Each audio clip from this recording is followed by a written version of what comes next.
Hello, St. James. I am Father Drew Harmon, your new Senior Associate Rector, and it's a joy to be here with you at St. James, this wonderful community of faith. It's been a great past month getting to know many of you, and I look forward to the coming days when I get to meet some of you face to face. To begin our virtual town hall, let us go to God in prayer. The Lord be with you. Let us pray. Almighty and ever-living God, ruler of all things in heaven and earth, hear our prayer for this parish family. Strengthen the faithful, arouse the careless, and restore the penitent. Grant us all things necessary for our common life, and bring us all to be of one heart and mind within your holy church, through Jesus Christ our Lord. Amen. Hi, I'm Denise Allen, currently the Senior Warden at St. James. Welcome to the Town Hall. This is a good time for us to catch up as well as look ahead. I don't know about you, but I've been somewhat isolated and I yearn for connection. I'm very thankful that in our community we have the leadership of Father Chris and the work of the clergy and the staff who've done much work to keep us connected and in touch with each other through phone calls, various forms of communication, and of course, all the efforts put forward to continue our worship. We're eager to reach a new normal, and we want to maintain our community momentum through all these challenging times. We have much to be thankful for, including those connections, worship. The construction of the church is going well. We've welcomed Father Drew and his family, and thankfully the day school is open. Things to look forward to, including the fact that right now nominations are open for the vestry. So think about the people you know in the community and nominate yourselves or someone else for consideration to serve on the vestry. In the past few weeks, we've said goodbye to Father Ralph. Though we miss him, we wish him the very best and hope he has lots of fun and enjoys his well-deserved retirement.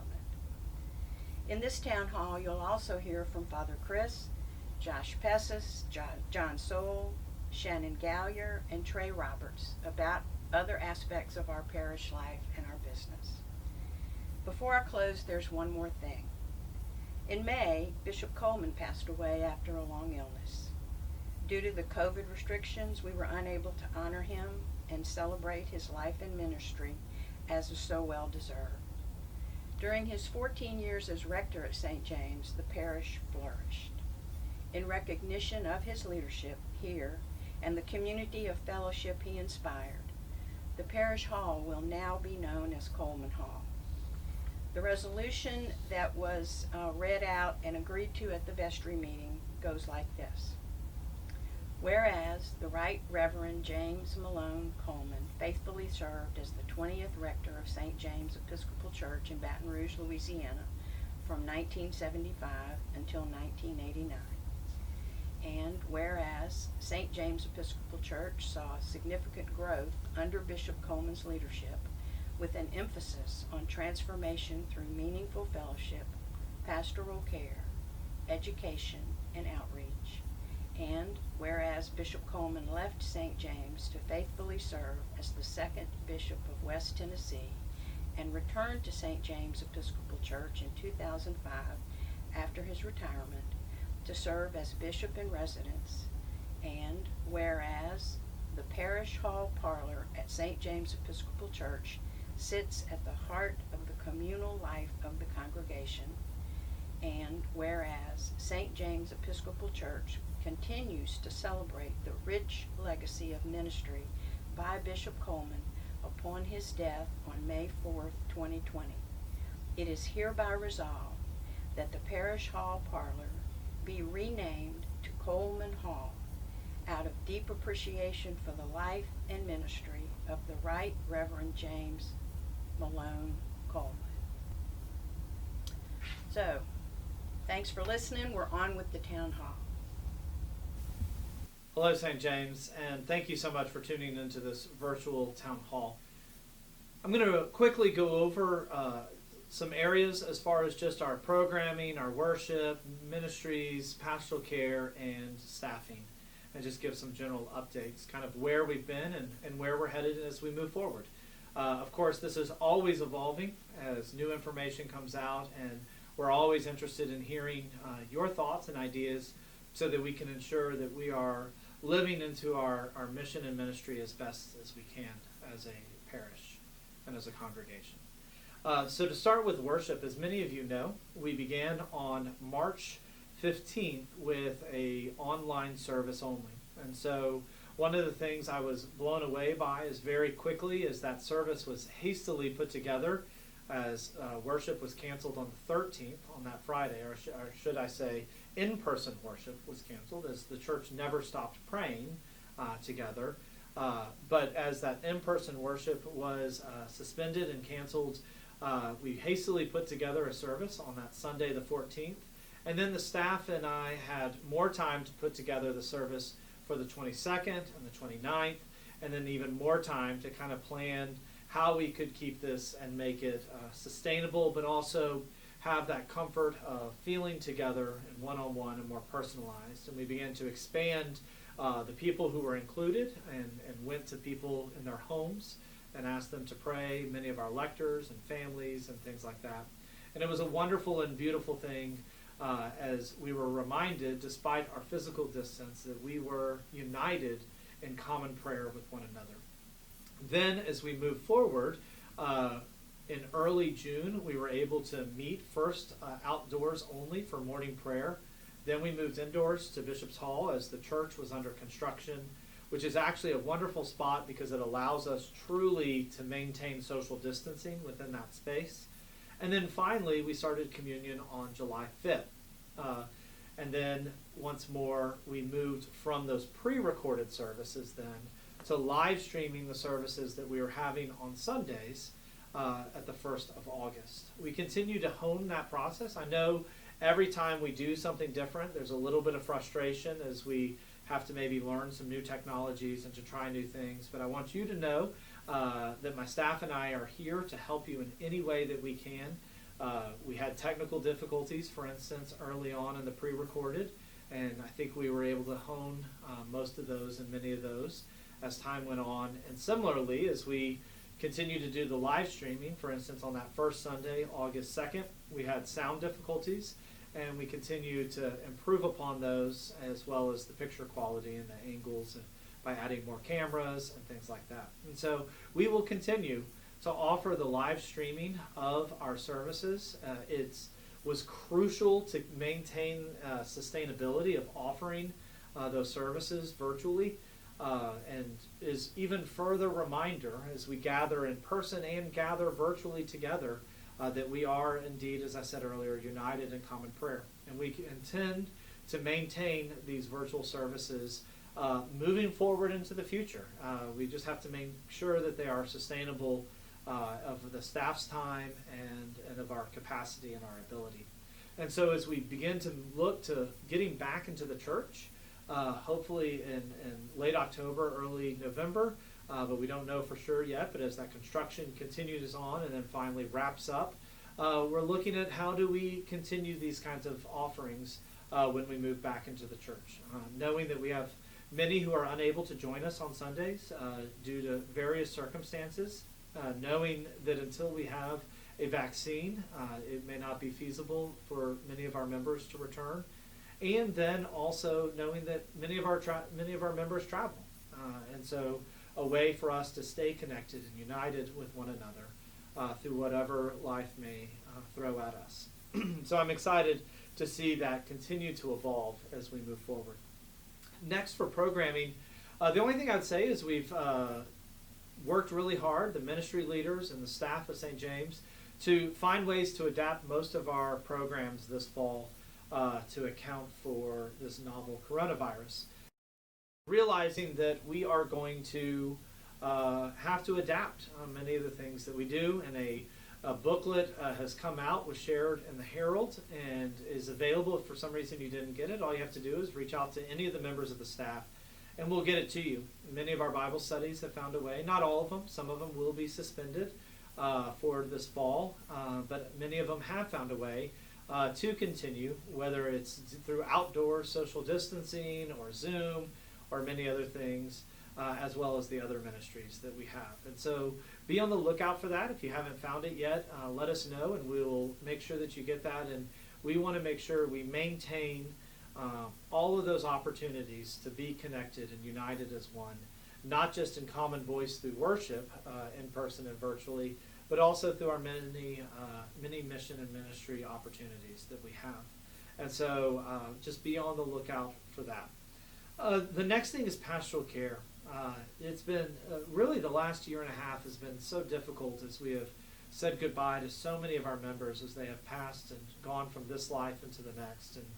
And we continue to pray for all of those who have lost loved ones, praying for healing in their grief, but also prayers of thanksgiving as they are welcomed into that kingdom of God where there is no sorrow or pain, but only life forevermore. That we continue to pray for all of them. And it's also become very difficult to maintain things like hospital visits, as those that access to the clergy and to others is very limited. But we continue to work really hard to build those bridges and to fill those gaps. One of the ways you've hopefully experienced that is we've now had 5 rounds of calling and just checking on everyone during this time. We don't want anyone to feel alone, even in social distancing. And so even though there may be a physical distance, there should not be a distance between each of us. And so if you are struggling, going through any issues, need help, whether pastorally or even psychological counseling or anything like that, we have many connections that we can help you with, and we don't want anyone to feel alone in that. And we will continue to reach out periodically and to make ourselves available in all ways that we can. For instance, our altar flowers have started being delivered, and if you have suggestions of those who might benefit from receiving those, please just call the church office. We are not just yet starting Eucharistic visits, but we are maintaining those connections, and we'll be ready to go with our Eucharistic visitors when we are able to bring communion to those who can't come to us. Now, if you are someone who would like to receive communion, please just let the church office know. Father Drew and I are offering communion. If you'd like to set up an appointment once a month or so to come by the church, we'd say a short prayer service with just you or your household in the chapel, and can offer communion in that way. And it's just a way, especially if you're not ready, completely understand, to come back to Sunday morning, then this is a way in which you can still receive the sacrament if that is something you wish to do.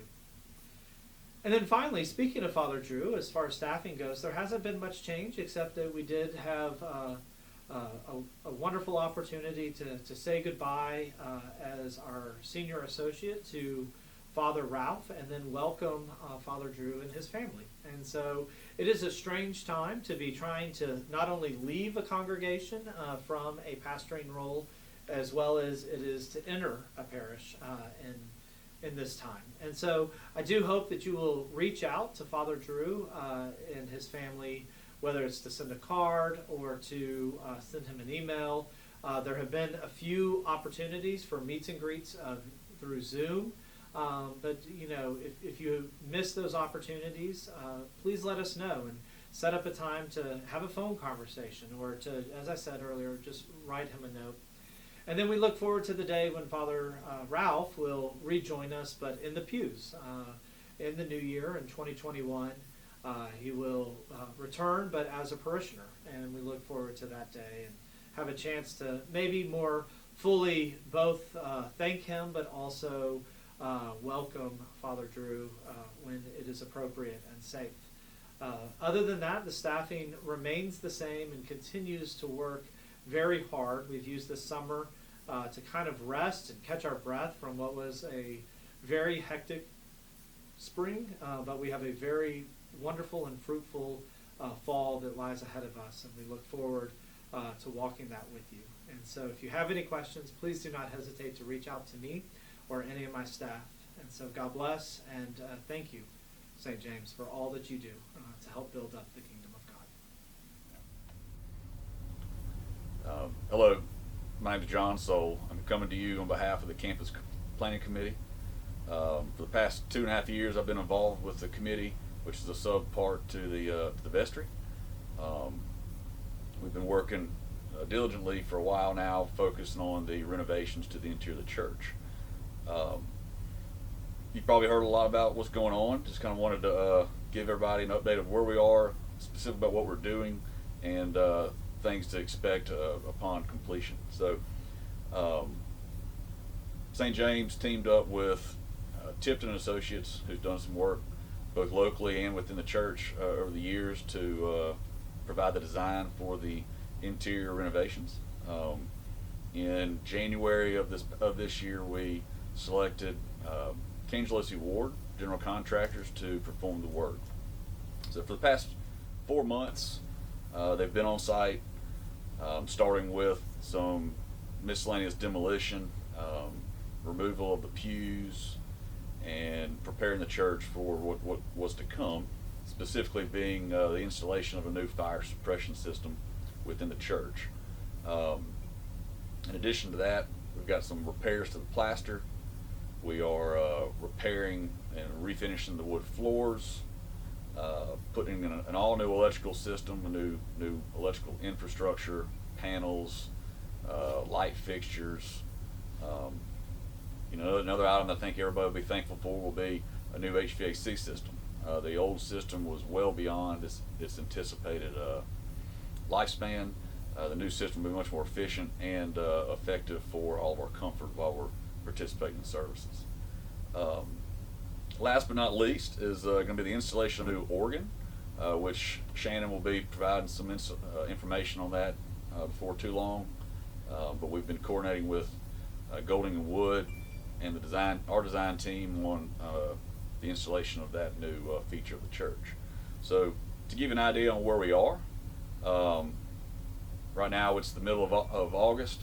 We've got entire inside of the church is scaffolding from wall to wall, floor to ceiling. The contractors have completed the installation of all the sprinkler system inside the sanctuary. It's been painted to match the ceiling.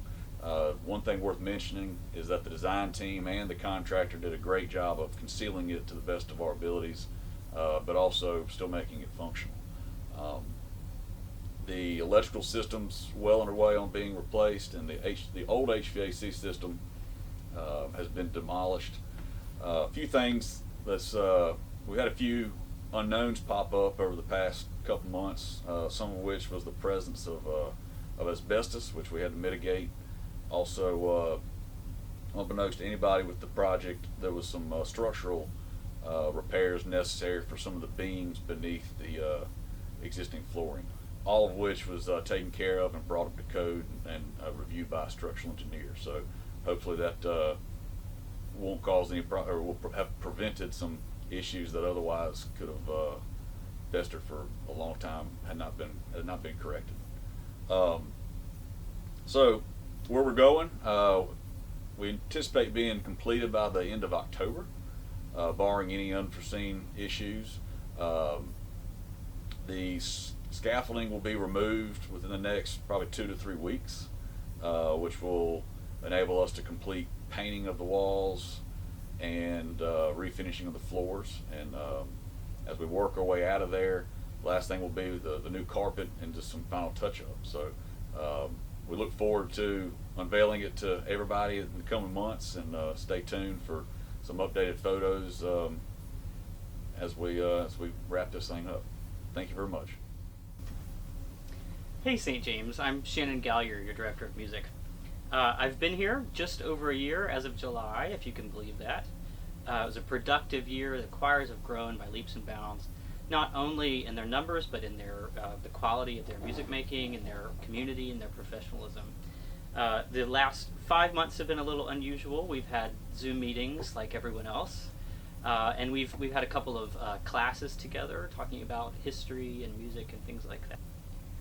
Before telling you about the new organ we're going to be getting, I'll tell you a little bit about the process of taking the old organ out.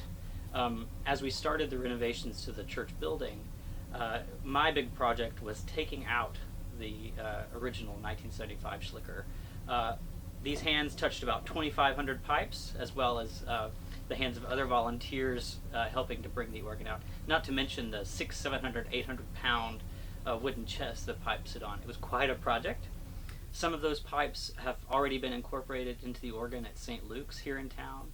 Some are at First Baptist, and some have been sent to Goulding and Wood's shop in Indianapolis to be incorporated into the new organ. It's a wonderful way to pay homage to the people whose blood, sweat, and tears went into putting the old organ in. It's a wonderful sort of historic continuity with the old organ and the new organ. As for the new organ, Goulding and Wood has designed what's called an American classic organ. Organs have been built for hundreds of years, and they've always represented the times they were built in. In the 1970s, the style was to try to mimic the sound of the organs that Bach would have played in Germany in the 18th century. And our style of worship, of course, comes from England. And so our organ will be in more of an English style, in what's known as the American classic style here in the States.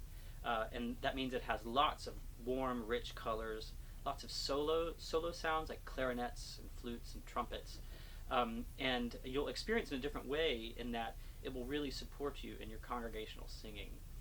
It will also be much more flexible in the kind of repertoire I can play, from early music of Germany in the 18th century to music that was written a few years ago. It'll be much more flexible in that way. Organs are not only musical instruments that you hear, they're very visual instruments. And one of the ways that that we're working on to make the organ even more complementary to the space, there are two things we're doing. Behind the pipes, there will be hand-carved woodwork to incorporate it even more into the space in the chancel and the choir area. And as a stylistic nod to the period, late 19th century, when the church was built, the pipes will be stenciled. Our former organ had gold pipes. They were painted gold, and that in itself was stylistic. This will be even more akin to what is in the church now. It will be complementary of the space. It'll look like it's always been there. It'll include symbols from the space like crosses and seashells, the seashell of St. James, and fleur-de-lis, which are of course all over the place in the church.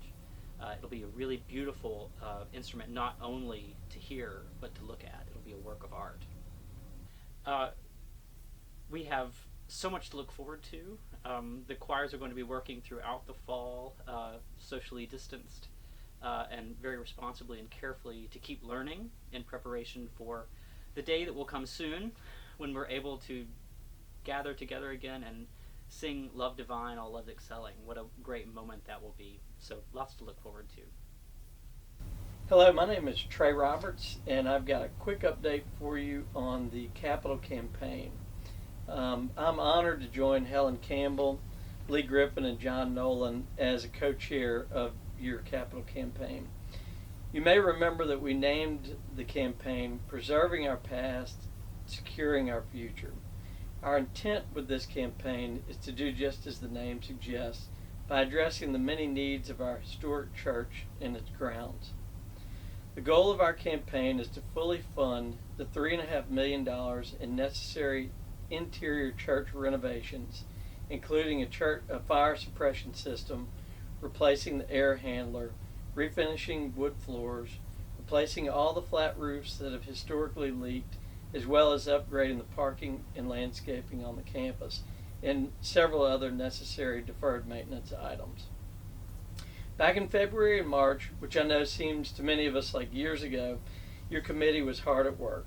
We hired a consultant, CCS Fundraising, to assist us in the planning and implementation of our campaign.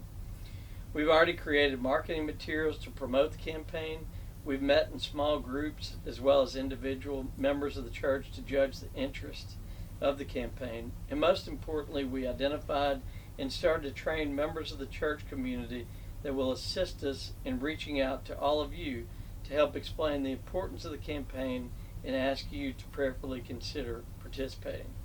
We were prepped and ready to go. And then the COVID-19 pandemic came along, And as we all know, our world changed dramatically. The committee and Father Chris decided that with all the uncertainty in the world, we would indefinitely suspend the capital campaign. Although it was a tough decision, it was definitely the right one to make. We would continue to evaluate the feasibility of restarting this campaign, but at this time no decision has been made to resume. Your committee remains engaged and ready, and we will be in touch when the time is right. If you have any questions about the capital campaign or you would like to get involved, feel free to reach out to me, Trey Roberts, or any of the other co-chairs of the campaign, Helen Campbell, Lee Griffin, or John Nolan. Thanks so much, and we look forward to improving our church and our facilities. Hello all, my name is Josh Pesses, and I'm the treasurer of St. James Church. In this town hall report, I will be sharing several items of note related to the finances of St. James Church. Prior to this, John Soule has given you an update on the church construction, and Trey Roberts has spoken to the capital campaign. With the capital campaign on hold for the time being, and renovations having already begun, the obvious question is, how are we going to pay for this? The prior capital campaign, Love of Christ Always, was sufficient for much of the exterior work. But as we moved on into the interior repairs, it was very clear that we would have to raise additional funds to support all that was required. Launching a capital campaign in the midst of a pandemic is not ideal, so we chose to push it out. But bills come due, and we had to get a little bit creative about how we would fund the gap in financing until capital campaign funds started coming in. We had a couple of options. First, we looked at the possibility of reestablishing our credit line with JP Morgan Chase. As you know, we had a prior existing line, but in the midst of a pandemic, JP Morgan decided that it was not offering lines of credit to nonprofit institutions. We also reached out to other banks, but again, in the midst of the pandemic, interest rates were very high, and we would also have to encumber our property, using it as collateral for the loan. This is not something that we were interested in doing. The other option was to liquidate a portion of our investment funds to bridge that gap, with the idea that we would repay that loan to ourselves as capital campaign funds began to flow in. Given the appreciation in the fixed income portion of our investment portfolio, and with interest rates at historic lows, the Finance Committee and Investment Committees decided that it would be prudent to exit those positions and use those funds to bridge the gap. Again, we will be using upwards of $1 million from the investment portfolio in the form of a loan to ourselves to fund that gap. Second, on the financial position of the church, we remain largely debt-free with a solid liquidity or cash position and an investment portfolio of over $5 million. Through the first 7 months of the year, we have been very pleased with our performance, especially given the extraordinary circumstances that we are facing. Our pledge income is about 4% below plan at this point, which again is encouraging in the face of a COVID world. However, our plate offerings and other giving from high holidays is off considerably without in-person worship. Other revenue sources like parking is lower, and Kids Orchestra, which was renting the top floor of the ministry's building, has decided to move on, so we'll be losing that revenue. So while total revenue is off about 5% from plan, we are going to be facing some headwinds in the back half of the year. For the time being, we have been able to make up the lower expenses for lower revenue with lower expenses. We're about 6% below plan there, which is good. We do know, however, that coming out of a full lockdown, expenses will be picking up in the back half of the year as we look to build community and increase expenditures on connectivity and worship. All things considered, I believe we should be pleased with where we are. We have you to thank for this. Please know that we are continuing to count on the parish to help us reach our revenue targets and achieve a break-even budget for the year. Lastly, you should know that the church did apply for and receive funding from the federal government's Payroll Protection Program. Those funds were critical in helping the church to ensure that we could retain our valuable employees and meet other expenses should they arise. As of now, these funds are considered debt or a liability on our balance sheet. As you may know though, the PPP loan is a low interest loan that is fully forgivable in part or in full, assuming that the proceeds were used appropriately. With the help of our accounting team, including Cheryl Alin and our outsourced accounting firm, we are confident that this loan will be forgiven, in large part or in full.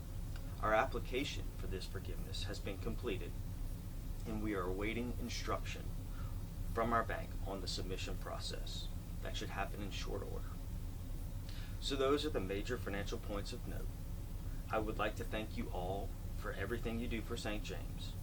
Your generosity is instrumental to the health of the church, and for that I am very grateful. If you have any questions or would like any additional details, please feel free to reach out to me.